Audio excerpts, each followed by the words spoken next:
Assalamualaikum warahmatullahi wabarakatuh. Halo teman-teman pendengar, kali ini saya akan membawakan podcast tentang demokrasi Indonesia yang disusun berdasarkan makalah kita. Jadi saya akan mengundang teman-teman saya untuk berdiskusi tentang demokrasi di Indonesia. Iya, ini udah ada teman-teman saya. Sebelum kita melanjutkan podcast ini, kita akan memperkenalkan nama dulu. Iya, nama saya Naila Putri Azahra. Saya Tiara Alidrus. Dan saya Zainuri Almaliki Samir. Dan saya Watini Muton. Saya Satmawia Liki Loli. Ya, oke, teman-teman, kita lanjut aja kepada materi. Berbicara tentang demokrasi di Indonesia, apa sih itu demokrasi? Jadi menurut saya demokrasi itu secara etimologis berasal dari bahasa Yunani, yaitu demos adalah rakyat dan kratos adalah kekuasaan. Sedangkan menurut Abraham Lincoln, demokrasi pemerintahan dari rakyat, oleh rakyat, dan untuk rakyat. Mungkin itu saja pengetahuan dari saya. Iya. Ada yang tahu tentang sejarah perkembangan demokrasi di Indonesia? Ya, perkembangan demokrasi di Indonesia mengalami beberapa fase penting. Fase pertama, pra kemerdekaan akhir abad ke-19 sampai 1946. Konsep demokrasi melalui pendidikan kolonial, penggerakan pemuda, dan ideologi internasional. Dan fase kedua, fase demokrasi liberal pada tahun 1945 sampai 1959. Setelah proklamasi kemerdekaan, Indonesia menggunakan Undang-Undang Dasar 1945 secara sementara, kemudian beralih ke UUD. Yang ketiga, fase demokrasi terpimpin pada tahun 1959 sampai 1966. Undang-Undang Dasar 1945 kembali diberlakukan dengan sistem yang menekankan peran kepemimpinan presiden yang kuat. Fase demokrasi Pancasila atau Orde Baru dari tahun 1966 sampai 1998, dipimpin oleh Soekarno dan fokus pada stabilitas politik dan perkembangan ekonomi. Dan di fase era reformasi pada tahun 1998 hingga sekarang, dari mulai setelah pengunduran diri Soeharto akibat gerakan rakyat dengan perubahan besar dalam sistem politik. Mungkin itu saja yang saya ketahui tentang sejarah perkembangan demokrasi di Indonesia. Oh iya, jadi begitu ya. Terus kalau misalnya prinsip-prinsip demokrasi di Indonesia itu kayak apa? Ya, yang beta ketahui, prinsip demokrasi Indonesia itu memiliki beberapa prinsip utama. 1. Kedaulatan rakyat. 2. Supremasi hukum. 3. Pemilu yang bebas dan adil. 4. Jaminan hak asasi manusia. 5. Kebebasan berpendapat dan berserikat.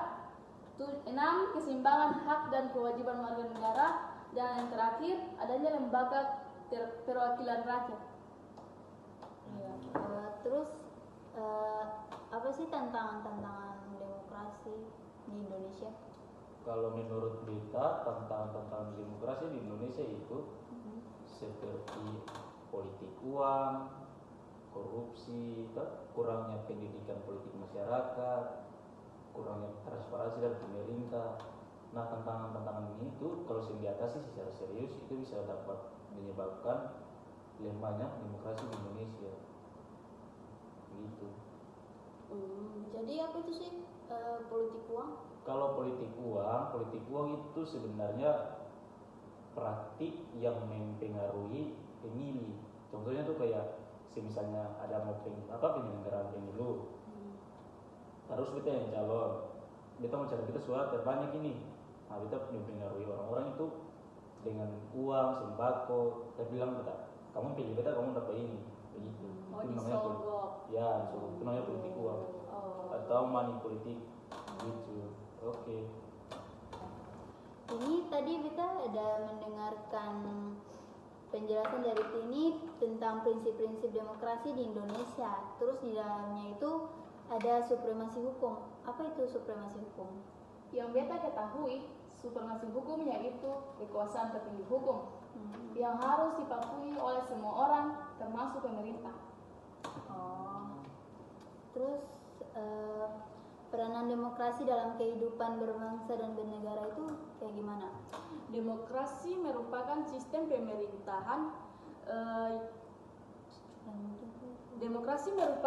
pemerintahan yang menetapkan rakyat sebagai pemegang kekuasaan tertinggi di Indonesia.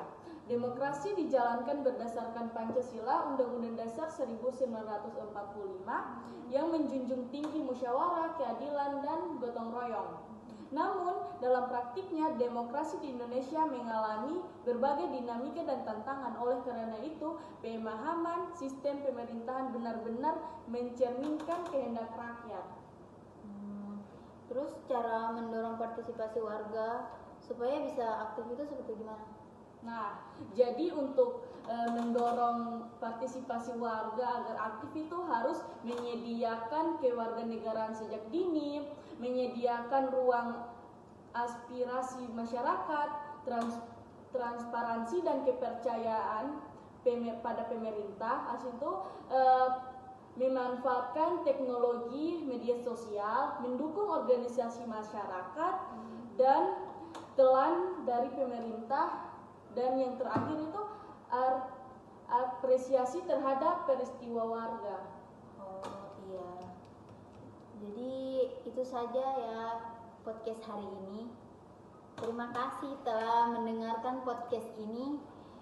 Ini semoga bermanfaat dan menambah pemahaman kita tentang demokrasi Indonesia.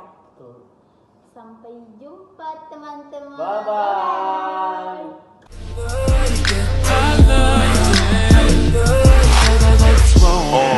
Pull your panties down from under